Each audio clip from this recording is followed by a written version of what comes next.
خاو خير سبراج ذاك داي قربان ذكريا قلت يبدا فقيرة أما جدابة سلام سلام قديش ترازي هيدا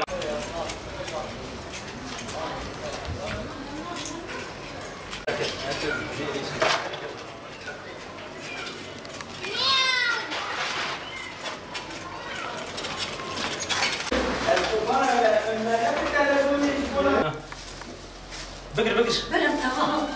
Özledim ya. tamam. قديش ترازي له Allah beyler çek. Yok gitme diyor. Abi şuradan.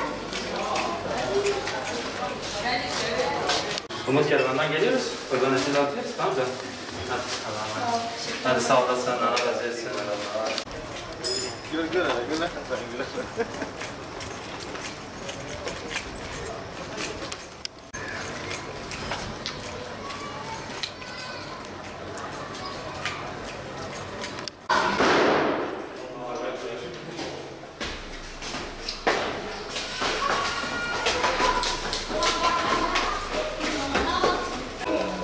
razı olsun. Gül. Ama bir şeker bir almasın.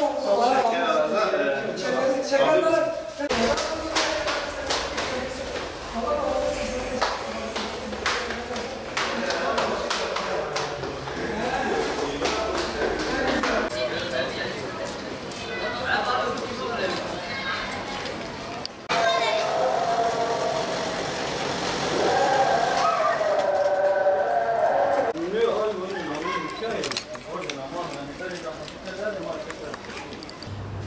Bizler Umut Kervanı olarak her yıl olduğu gibi bu yılda kurban etini fakir, muhtaç, kimsesizlere kurban etini hayırseverlerin bize vermiş olduğu kurban etlerini bayramın birinci gününden bayramın son gününe kadar biz bu yardımları bu fakir ailelere ulaştırmaya çalışıyoruz.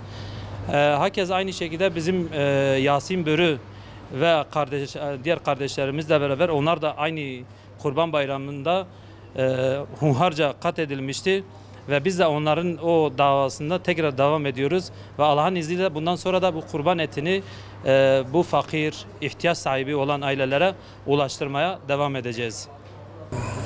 Hayırseverlere de şunu temenni ediyoruz, istiyoruz. Gerçekten biz yılın 12 ayı yani her ay düzenli olarak binlerce aileye biz yardımlarda bulunuyoruz.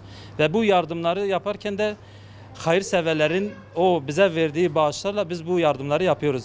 Ve biz istiyoruz ki bu hayırseverler onlar kendileri tek değil de aynı şekilde onların çevresindeki arkadaşlar olsun, işte insanlar olsun onlarla beraber bize müracaat etsinler, bize başvuru yapsınlar. Çünkü biz şu anda burada yardımlar Umut Kervanı olarak burada biz yardım yapıyoruz ve bu yardımları bu yaptığımız insanları gelip bir görsünler, bir tanısınlar.